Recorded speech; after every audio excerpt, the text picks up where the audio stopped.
The late Prince Philip will be sorely missed by his entire family, including daughter Princess Anne. In a pre-recorded interview with ITV News to be broadcast when her father passed, the only daughter of Philip and the Queen opened up about her dad's legacy.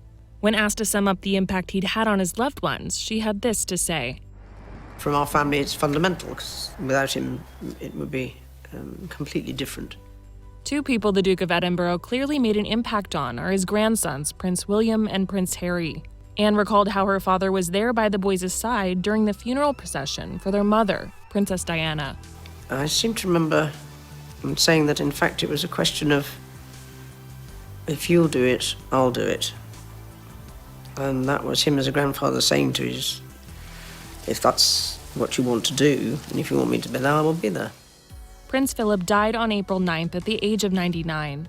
He was the longest-serving royal consort of a British monarch, having been married to the Queen for more than 73 years. He left his career in the Navy to support her a few years after their wedding.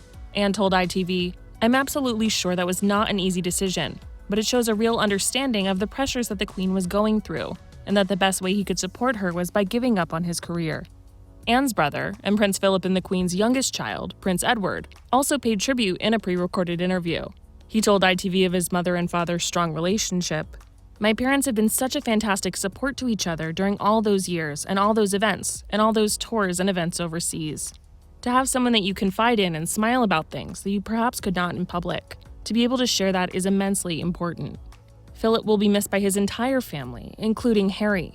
DailyMail.com's Charlie Langston gave Access Hollywood insight on the Duke's relationship with his grandfather and his likely plans to attend his funeral. I think Prince Harry is probably devastated.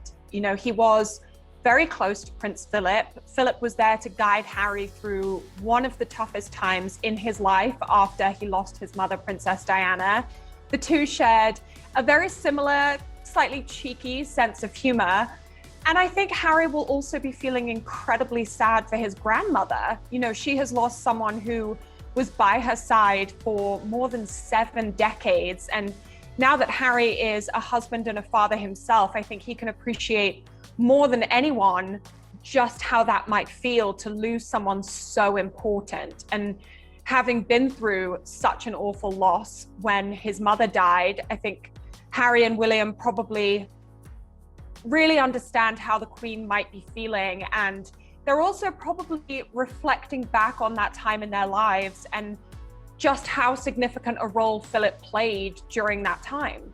Well, sources have told DailyMail.com that Harry is absolutely going to do everything within his power to get back to the UK so that he can be there with his family.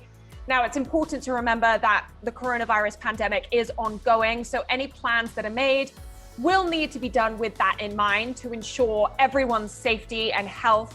You know, particularly the Queen, she is in her 90s. She has had the COVID vaccine, but steps will need to be taken in order to ensure that she remains as safe and healthy as possible. When it comes to Meghan, she's expecting her second child. We don't know the exact due date, but we do know that the child is due sometime in the summer. So it may well be that doctors and medical experts advise Meghan not to travel, particularly given everything going on with COVID-19. But when it comes to Harry, I don't doubt for a second that he is already planning how and when he can get back to the UK.